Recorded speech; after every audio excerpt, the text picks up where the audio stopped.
PapaJason versus ETC. That's right. So with PapaJason versus ETC, this match could just be a preview of what we're going to be expecting for relegation. Could be. You know, with ETC, I think if PapaJason beats ETC also, that guarantees Purple safety as a Grandmaster. So there's even ripple effects of what that means for other people. Yeah, that's right. Just kind of double checking that now, but PapaJason, I believe the only player in Grandmasters at the moment without a win. Now that Nalgidon has gotten one in Division A, so in this stage of the tournament, still looking for that first match win. Yeah, that's right. So we shall see what ends up being the key here for the series. Is it, the Warriors being banned? Is it that fourth deck difference between the Rogue and that Druid? We're going to start things off once more with Tempo Demon Hunter versus that Warlock. Okay. PapaJason on the top, ETC on the bottom, obviously. So we talked about this matchup earlier, too, where if the Demon Hunter doesn't put, a lot of pressure on early and essentially just win it early, it's relatively simple for Warlock to control the board and come back and get the win.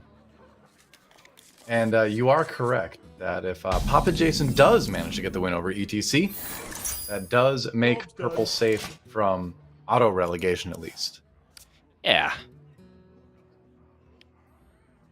So Purple cheering for PapaJason in this one too. I'm sure he is. Purple would love to see a one-drop for PapaJason though. Oh yeah. This is definitely not ideal start here for PapaJason, but he does have his suite of 3 drops with Volpera Scoundrel, and he does have the Satyr Overseer. And another Volpera Scoundrel too now. I suppose you coined the Scoundrel first just to kind of expand your options on future turns. Well, let's see. Ops for, I believe, the Mana Burn? Did I get that right? Yeah. That looks like Mana Burn for me. And Mana Burn might be really important going into turn 5 because PapaJason gets to develop and play the Mana Burn, and then ETC can't respond with a Nether Drake or Netherwing. Right. Another Volpera Scoundrel. The other option, I suppose, would be Satyr Overseer. Oh, no, he doesn't. Never mind. It's turn 3. He only has 3 mana. Right. Coined out the Scoundrel last turn. Yeah. So he would want to play it for turn 4 going into ETC's turn 5 is basically the key moment. I think this is like whether or not he wants to develop the Umbra Wing or play the second Volpera Scoundrel. Both completely viable lines, I think. The only thing is that Umbra Wing is good because it not only sets up for Satyr Overseer next turn with the Mana Burn, it also sets up the Glaive at Depth. Yeah, very true. Nether Breath is the draw for ETC now, so he's got a couple different ways of dealing with this board. Yeah, this board in particular is tricky because you don't feel like this warrants a. You don't feel like it warrants a Dark Skies, but you also don't want to take 4 damage unnecessarily here. This might be a tap and a Nether Breath instead. Could be.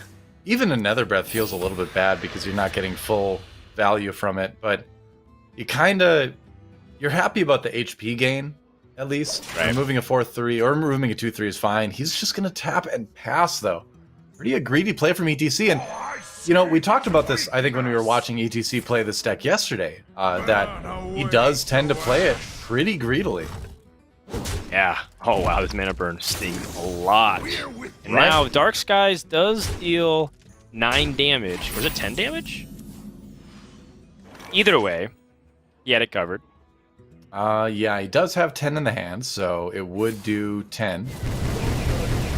So PapaJason just about enough. Obviously disappointed to see that, but chances are that was going to happen. Yeah, that's right. If you weren't going to get to play the Crazed Netherwing, then the Dark Skies was almost certainly going to come out anyway. No big shock there.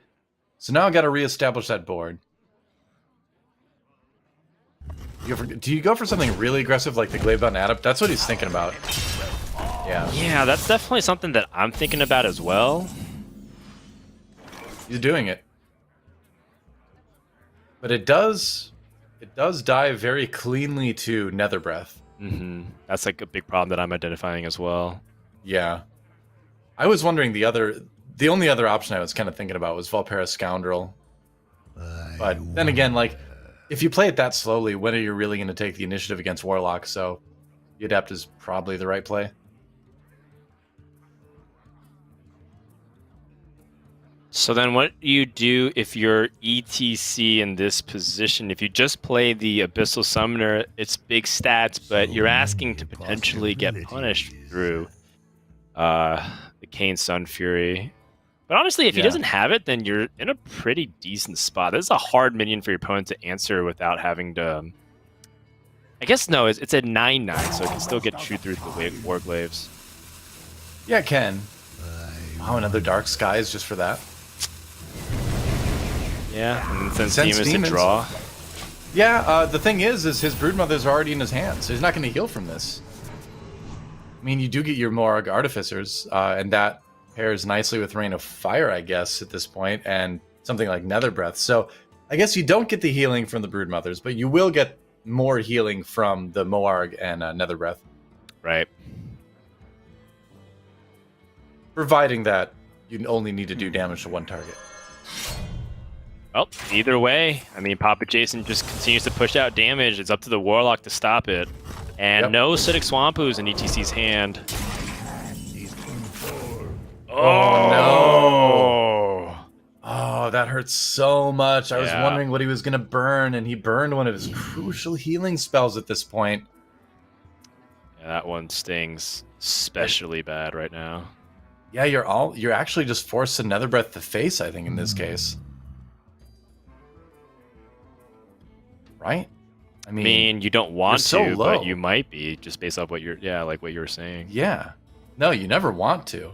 But you're only at 9 HP. And your opponent has a Warglaive and 5 cards in hand.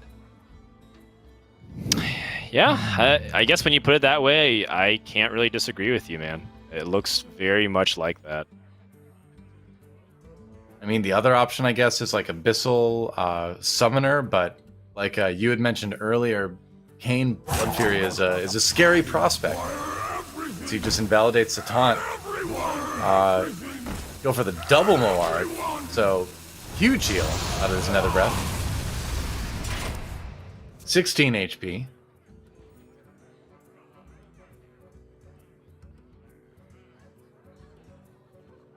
Alright, well, I mean, this is a crazy amount of heal, and well, I mean, if you look at kind of what PapaJason's doing, he's still got actually a lot of damage going for him, but yeah, it definitely isn't easy to piece it together because he first needs to isolate that Skull Gul'dan, but he's got the Altruist in the way. Yeah. So that's problematic in itself. So maybe I'm just missing something obvious here.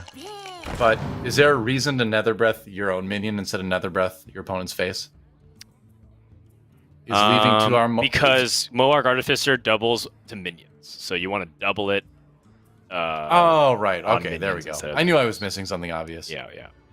All right. I was focused pretty hard on the other stuff, so I missed that question earlier. Is it cold in the shadow? I'm just filling in. You're doing great, man. You're doing great. Don't sweat it, man. I don't think anyone has like unreasonable standards. Like, oh, how could he not know? It's like, have you met the internet? Counterpoint. Oh, you got me. Praise Netherwing is a pretty solid draw right now for ETC. Yeah, for sure. You've got a little bit more health to work with here. That you're not super afraid of taking the 3 damage. Things look overall pretty okay here for ETC if you can just fade a little bit more aggression. That Netherwing draw, wow. Yeah, seriously. So big. Altruist. Oh, Altruist. Pretty decent turn for Altruist as well. Yeah, he's really hoping that this can just get him there. This is a lot of damage. So this is 5 from the face, plus another one, 6, 7, 8, 9. He's close. Does this get him there? He's very close. He's building up a lot. If he draws into another 0 cost, possibly. No, there's the Umber Wing.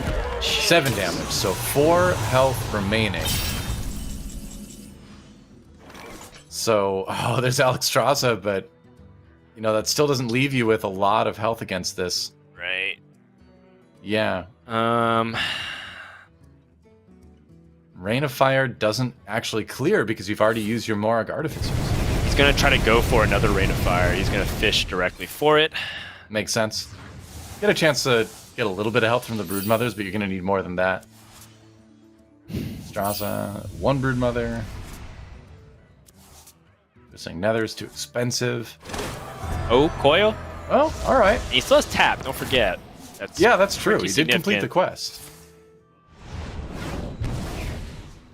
Okay. All right. All right. I think he probably wishes he tapped into that, or Hey. maybe he didn't. Wow. All right. So you're only at 8 HP, but you cleared the board and you have a 5/5. It's about as well as you can do, but Right. yeah, I It don't really know. can't get much better than that, to be honest. It's still a tough situation. Skull of Gul'dan, oh boy. It's got the Metamorphosis.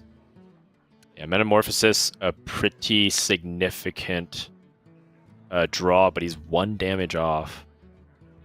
Yeah, you could Twin Slice for 2 damage, Metamorphosis, Hero Power for another 5, but like you said, that's only 7.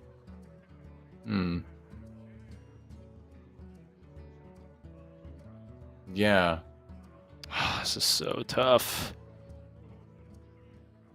Definitely is. Demons? Time grows short. Well, Umberwing taking the more conservative route at this point, and trying to set himself up for a lethal next turn. Hey, I got you, friend.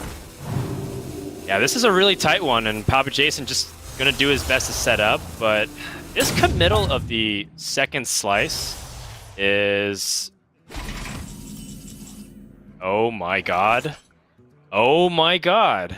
He Huh. actually didn't get the attack off because he had already attacked. Oh wow.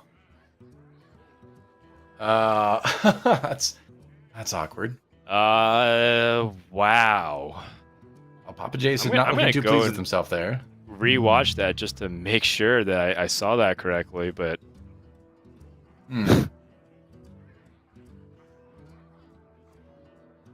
So what do you do? ETC has the Twisting Nether.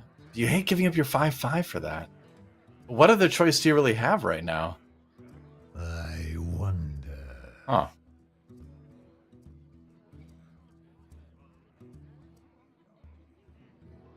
jeez. So I was watching the replay just to kind of get a sense of what actually ended up happening, but ETC here, I think he might have to just Alexstrasza and hope that he's not dead. I mean, he does see 5 guess. showing right now. Leaves everything on the board, so it's 5 on the board, another 5 from Metamorphosis, another extra one from the Hero Power before the Metamorphosis. Yeah. Okay. So 11 damage is possible from PapaJason if I did my math right. Yeah, so the previous turn, he actually just didn't attack straight up, it looks like. Wow. He, like, geared everything up. So I wasn't sure if it was because he already attacked or because of whether or not he just forgot to attack, but it looks like it was the latter. And now, with this Metamorphosis, he has to be mindful of whether or not he needs to trade here. Yeah, he's staring at 13 damage on the other side of the board, and that means that ETC would only need 3 from hand, which is Right. pretty easy to find with this Warlock deck. Yeah, so I think he has to most likely use Metamorphosis and kill off one of these minions. I think you would want to still push face here, so you push 4 to face Time grows short. with the minions, 2 with the hero power. Oh gosh, Complete. is he really? Well, Oh my goodness. And he's calculated because he said the Malagos, if he has a Malagos spell, he's going to die. yeah. That doesn't change. Maybe has a chance to live here. Oh, jeez. Western Explorer doesn't do a whole lot for ETC. And if you tap, then you can't play Malagos anymore. Oh, and he taps into the Soulfire. So yeah, at least you can put down some taunts here. So ETC looks pretty okay here in this situation. Oh my gosh, if PapaJason draws the Glavebound Adept, he's going to be so sad. And he drew the Sightless Watcher, which is maybe not quite as sad, but equally useless.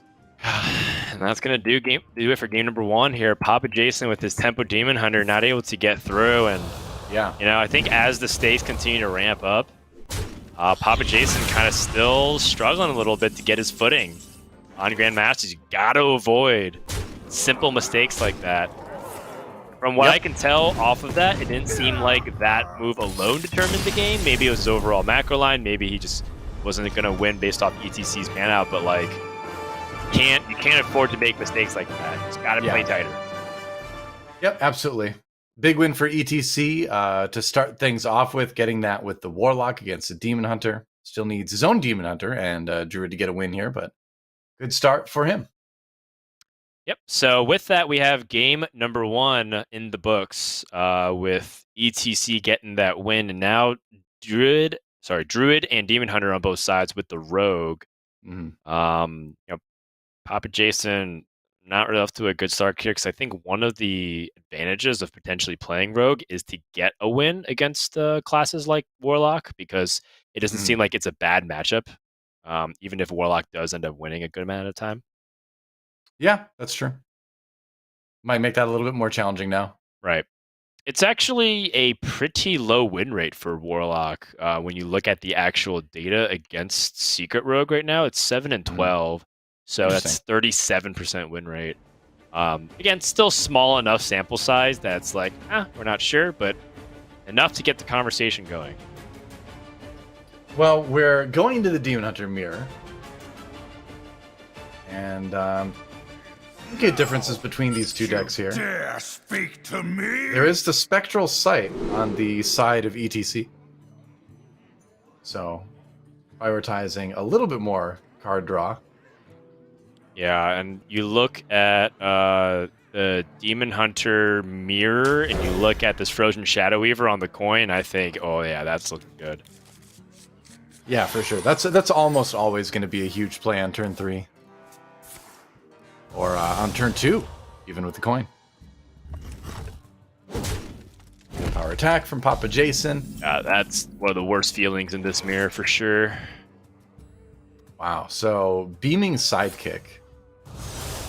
I was going to say, yeah, he's got a great setup here where he can... oh no, he doesn't have the Satyr Overseer. Okay, I was looking at Altruist for a second and he looked like a Satyr Overseer to me. Everyone's blue and purple, but he had that line to play if the Overseer had been in his hand to go for the turn 2 Umber Wing, turn 3 coin Overseer, Beaming Sidekick, just to make that Overseer really tough to remove. It's not happening. It's a fun play. I like that one when I have a chance. Wow. Good start for PapaJason. This was a hard decision. I think you could really convince me that Umbra Wing is the right play, and then you play Satyr Overseer on 3.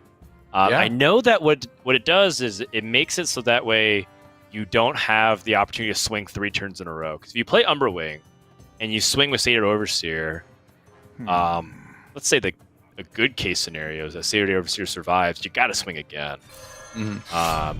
Then you don't have anything for Glavebound Adept. So PapaJason is planning on playing the Umbra Wing on 3, then Satyr Overseer on 4, and Glavebound Adept on 5. Yeah. The question becomes, that's like a great thing for him to do. You got to think about what your opponent wants to be doing at the same time. And is that too slow relative to what you should be gearing for? It seems slow to me, but time will tell whether or not it was too slow. In this game in particular. I mean, he's playing to what his hand is encouraging him to do, and I think the reason why I call that a hard decision is because it's like, what do you want to do? Do you want to front load or back load your power? And I think PapaJason says, I just want to smoothen everything out and make sure that when I hit my peak, it is going to hit really hard. And you know what? That second Glavebound Adept, I think, has justified PapaJason's line here, and shows you why it's so good, because now he has a really smooth curve, and he's going to be able to pretty much answer anything that ETC does, except for one thing, which is ETC can throw all of this out the window with that Frozen Shadow Weaver to stop his turn 5 play.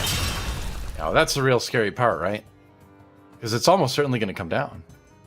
Frozen's Shadow Weaver shows up for PapaJason as well. Right.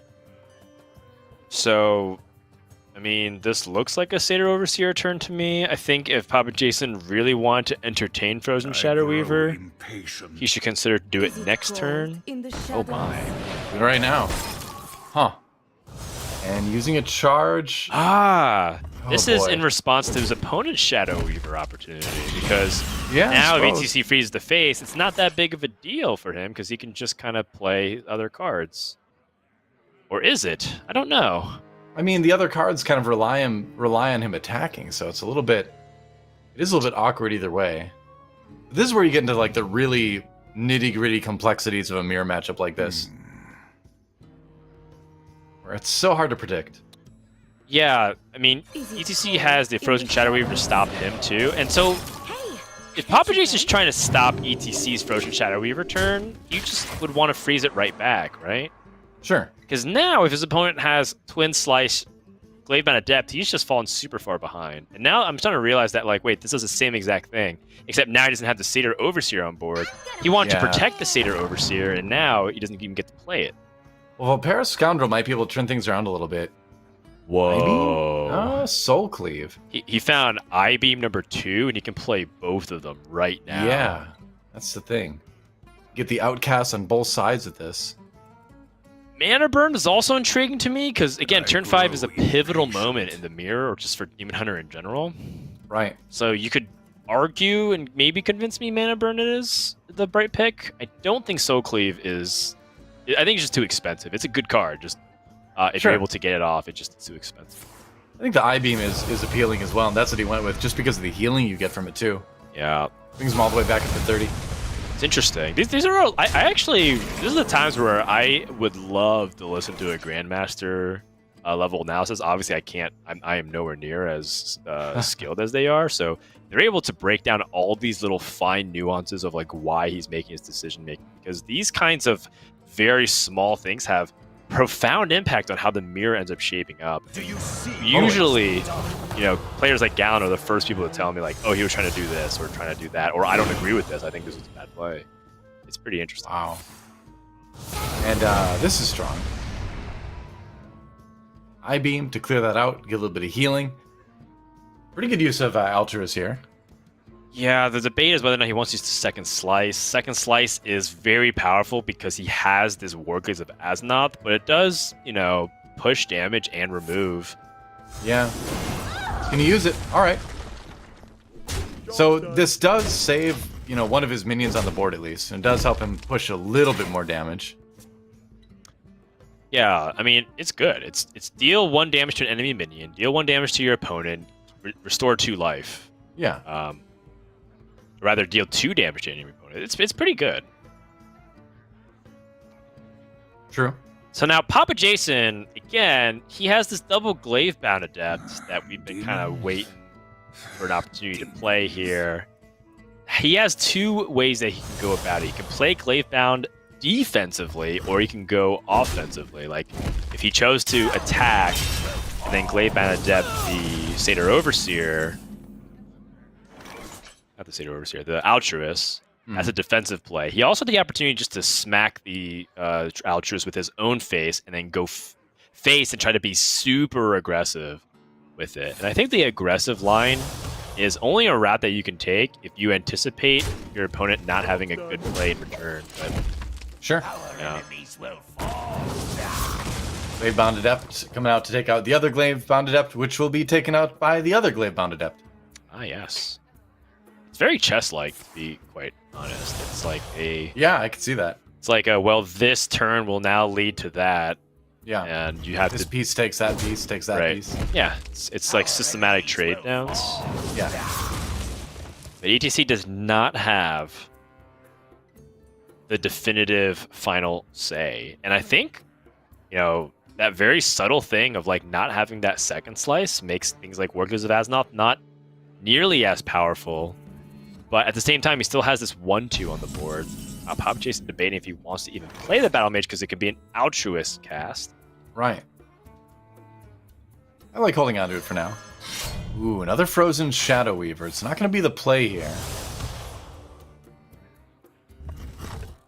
He has really done a good job of just saving 1 or 2 minions here and there, and that little poke damage definitely adds up.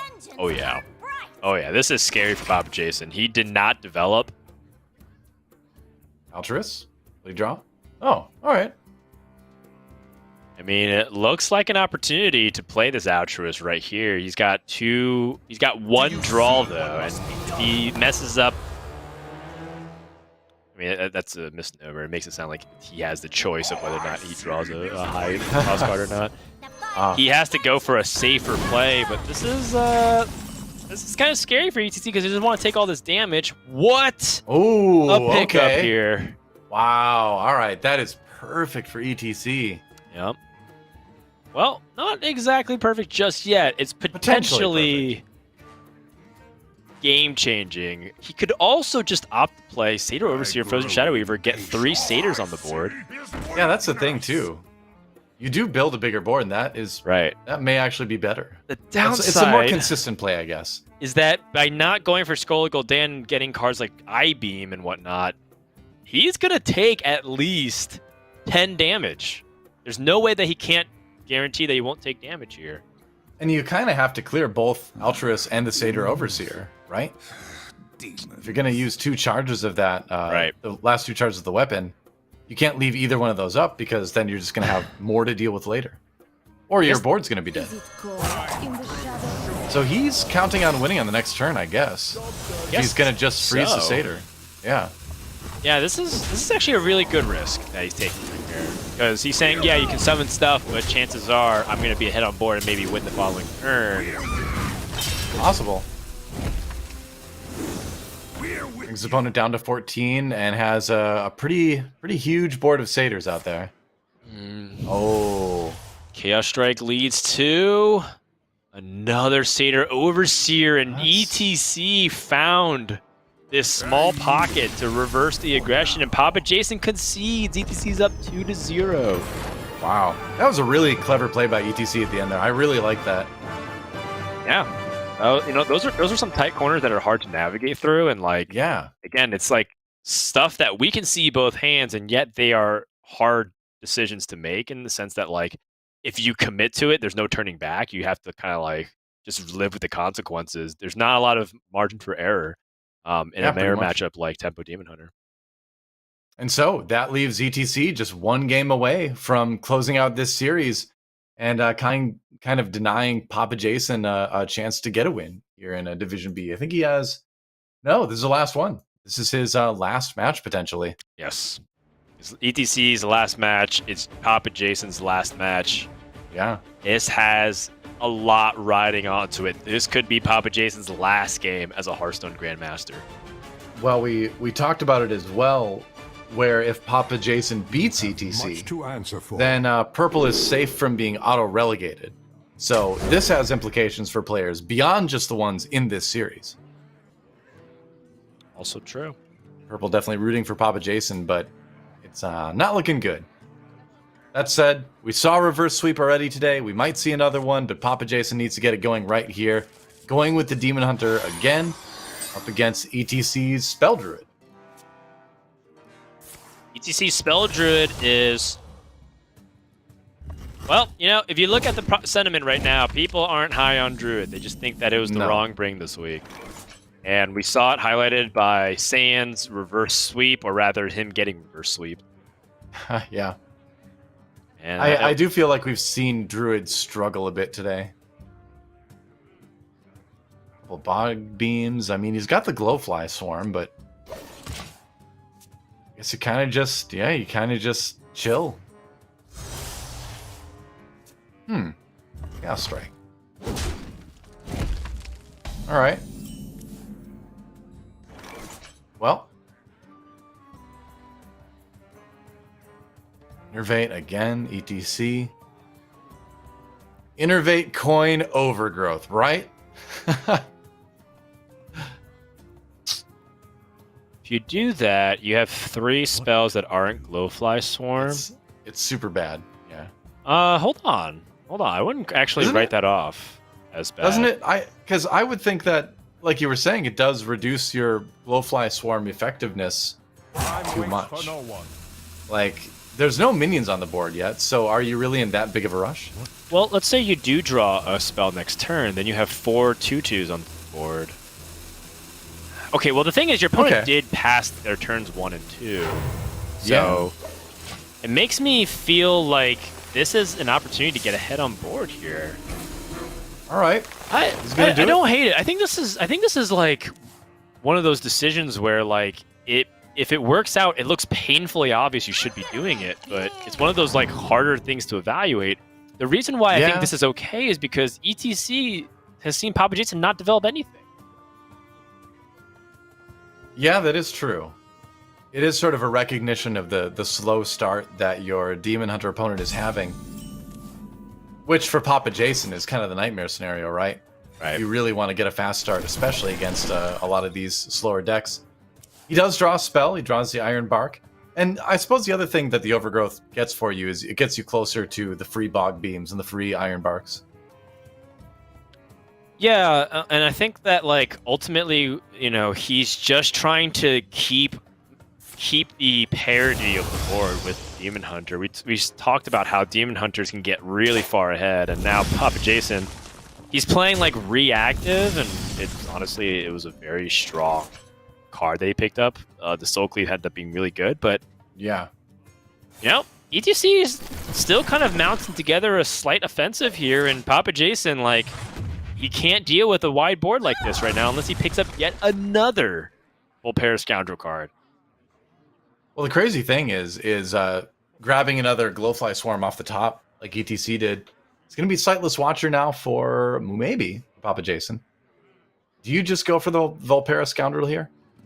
Because, like you said, I think you're going to need to kind of rely on those spells to clear this. I don't think you need to rush it. Your opponent's like kind of played the second Glowfly Swarm, and it's like off the top of the deck. I don't think I'm sweating it too much. Yeah, it does seem a little desperate. What do you want to put on top? Wavebound Adept, strong.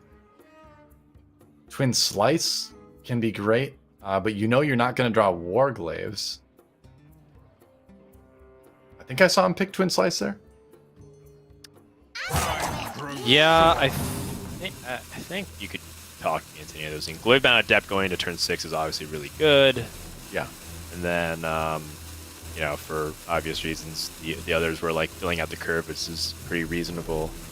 Skull of Gul'dan might be too expensive. After watching people pick Skull of Gul'dan off Volpera Scoundrel, unless it ends up dragging out really long, it ends up sitting in the hand a lot of the times. I totally agree. I mean, he picked it. I think we've seen people pick it pretty much every time it's been available. But yeah, I think we've also seen it just sit there and not get used. Right. And again, I don't think this is the wrong pick by any means. In fact, I think that is correct to pick the Volpera Scoundrel. But just keep that in mind, right? It's like basically, if he's not able to use Skull of Gul'dan for the rest of this game, at least the way he would want it to, was it worth picking versus another tempo card like Blade Dance? When your opponent clearly is all in on a wide board, and Blade Dance seems to be a very reasonable way to answer the board. And the more I'm like talking out loud like this, the more I kind of wish we had Blade Dance in hand. So, I 100% think Blade Dance would have been better here because you know your opponent's desperate, right? They're down to 1 card in hand. They have a small Glowfly Swarm. Just a Glowfly bunch, not a swarm. Well, it makes sense that he chose the Skull of Gul'dan with the Twin Slice chosen then. And if it pays off, you know, again, PapaJason will look really smart, but this is tough. Yeah, and buffing up a little bit of health on a Battle Mage isn't exactly the devastating game-ending board that you'd hope it would be. Off of that, he does have potentially a strong Warglaves turn coming up. Yeah, but a Savage Roar could potentially just do him in here. Oh, wow. ETC picks up the worst draw in his deck right now. That is brutal. Yeah. That is really, really brutal. So what do you think? Do you trade here or you just throw it all face? I feel like you just go face with all of it, and that's what ETC is doing, but it is desperation, right? It comes down to like the next turn or two. It does actually put PapaJason in a place where he can't use Warglaves of Azanoth easily. I will still find you. But the board clear is looking pretty real here. Yeah. Where's the Mount Cellar? That's what ETC is asking now. I think. Yeah, Warglaves? that's tough. I think that the Warglaves here just cleans everything up, and ETC is just hoping that he can find something. But, yeah, you know, the Druid deck isn't known for bursting from the hand. In fact, I think outside... Funnily enough, ETC's out next turn is still Savage Roar if PapaJason goes down to just 4 health here. That is correct, actually. Oh, what a finish to the series and day that would be. No kidding. He's wondering. He's like, he knows the risk it opens him up to. I say clear it with the Battle Mage.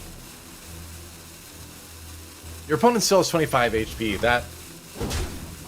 Oh my gosh, he's doing it. Wow. Here we go. Putting it all out there. Soul of the Forest. Well, he's still not dead yet, right? Like, the idea is not at that all. he's getting closer, and now, next turn, he has 2 damage, so now another Moonfire could potentially do it. Yeah. Spectacular. Yeah. Oh, the emote's coming out. And he's kind of saying, like, PapaJason, I don't believe that you have the win here. Is it Oh, cold that's in the shadows? that's big though. All I see Oh is my. weakness. This is looking pretty dicey. No ability to use his hero power. Okay. Oh, all right. Is there a miracle that can happen that I'm not aware of? No. Oh no! Ah! Spectacular.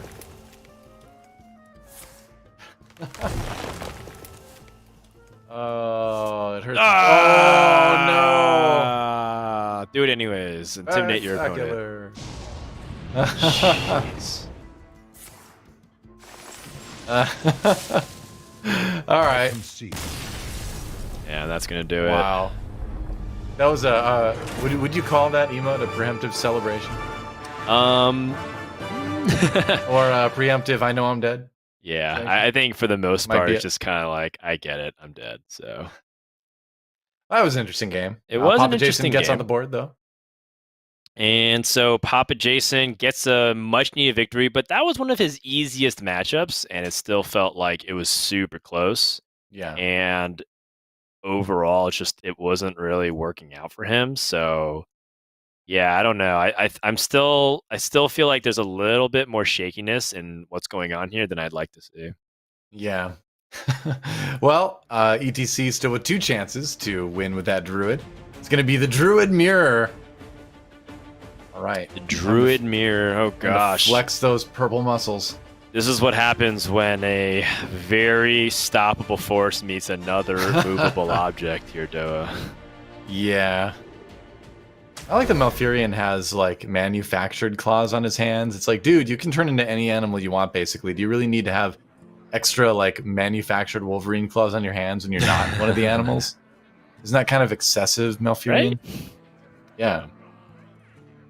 He's overcompensating, but... I think so. All right, so Druid Mirror, ramp and card draw. All that reigns supreme. Of course, the ability to build a board is important, but in the early game here, you full mulligan for Fungal Forces and Overgrowth. Look at that hand from ETC.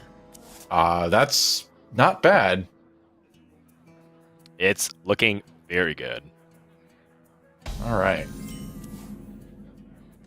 Time to slam jam some mana. Let's see what Fungal Fortunes gets you. Hopefully it's better than discarding some crucial cards like you did at the end of the last game.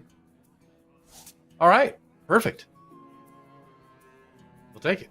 Yeah, this is looking pretty solid. And as long as you don't really discard minions, it's kind of like the whole thing. Like, you can always talk me out of you know, like, oh, you know, do you really need these spells versus later? But the important thing is that ETC has stuff to do, and this Innervate Overgrowth is brutal. Yeah, could see the same thing from PapaJason next turn. He could have coined Innervate Overgrowth on turn True. 2. Like we saw ETC dude, but he had decided to just go for the hero power instead. Coin Overgrowth now.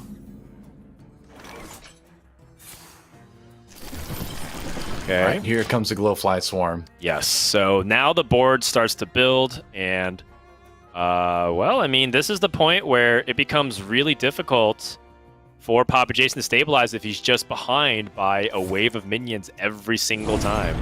Yeah, I feel like a lot of this mirror comes down to, you know, did you draw Glowfly Swarm in time? And if the answer is no, then you're in a bit of trouble.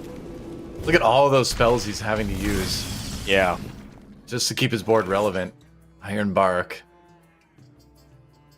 Oh boy. Oh, jeez. This is going to hurt. He's just too far behind. And looks like ETC has his exotic Mount Seller primed and ready to go. Yeah. Fire 1. Yep, and he can make more room, obviously, if he needs it. It just gets, you know, sturdy minions. Yep. Think I would like to see Iron Bark just used on the Mount Seller. Yeah, why not? I mean, you've already got the value out of it. You're not going to get probably a whole lot in future turns, and you make it really hard to remove this way. Yeah. 611 is almost impossible to remove from the PapaJason side of things. Okay, so there is a series of possibilities that this ends up working out for PapaJason, but he needs some extraordinary good luck Yeah. in order to get out of this right now.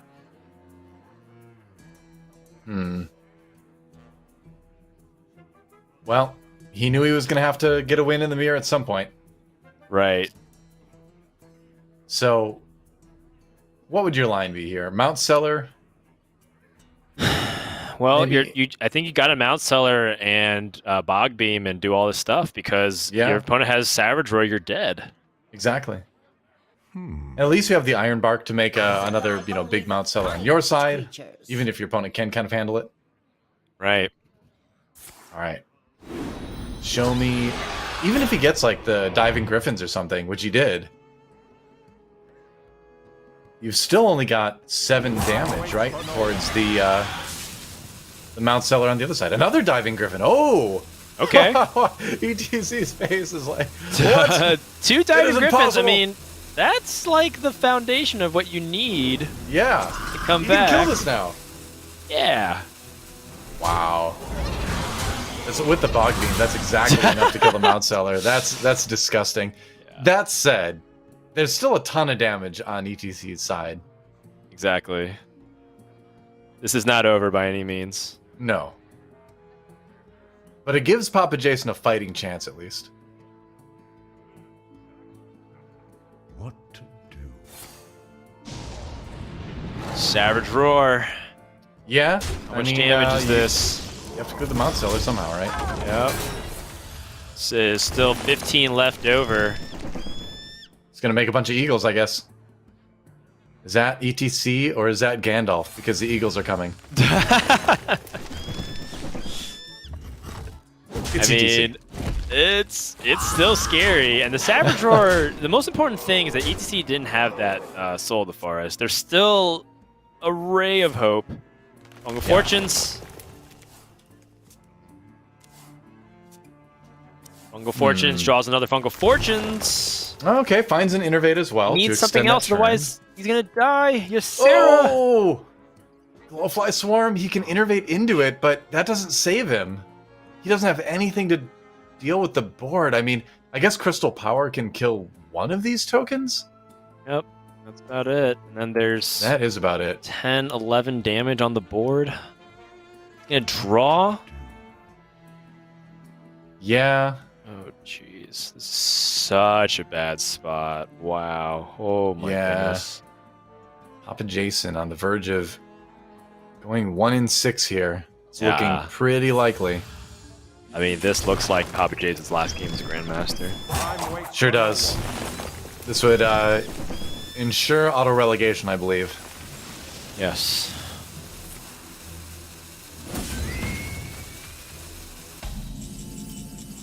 Yep. You hate to see it, but You do. that's most likely going to spell death here. He doesn't have the lethal because he's got 10 on board plus Secret Vows 11, but You draw into something? Played. Yes, that's he going can. to do it. More That is it. importantly, Well played. ETC has guaranteed that he has at least 3 wins and puts himself in that contention for the relegation bracket. We'll have to do the final math and tallies, but what a weekend for ETC, struggling for weeks now to pair anything meaningful together for a deep run. And then finally, when it counts the most, able to get 2 victories in a weekend. Yeah. Finally able to grab some wins at a time when he needed to be saved by them. And he did just that. Threw on victory over PapaJason, who unfortunately I believe is auto-relegated now. I think that's just a result of that. And Purple also in extreme danger as well, without looking at all the permutations and the numbers right now. We can go ahead and take a look at the standings as we get ready, but I mean, ourselves, we don't necessarily have the ability to pull it up right now. But the most important thing to look at the moment is what has happened for today. So we started off with Nalgadon taking the win, 3-2 over Just Saying. Eddie got the win, 3-1 over Monsanto. Then we had a very unfortunate DQ for Zalay and Frozen's match. Frozen was not able to show up on time. He actually had just tweeted out recently that he woke up late. He accepts the responsibility, but obviously not the way you want it to see. Yep, you never want to see a player giving up a win like that. Would have been a fun match to watch either way, but Frozen's still fairly safe in Division B, as you can see. He is still 4-3. Wow, that rhymed a lot more than I thought it was going to. Those sentences. Either way, Frozen's okay. Oh no, I'm doing it again. You're doing all right, man. Don't worry. So here's what it looks like. Gallon and Zalay going to top out the divisions here. PapaJason and Purple looks like they are prime candidates for being relegated, but kind of depends on PNC versus Firebat to close things out. Again, we won't really write anything off entirely here just because we aren't sure about the actual final standings and tiebreaker, so we're not going to just say anything condemning here. We just don't know. We need to see that last match first before we'll really have any idea. Right, exactly. So we'll let you guys know. Well, you'll find out too if you can just watch. That's right. You should tune in to Grandmasters. Just watch the to match. You won't have to wait for us to tell you. That's right. Check it out. Exactly. It's going to be tomorrow.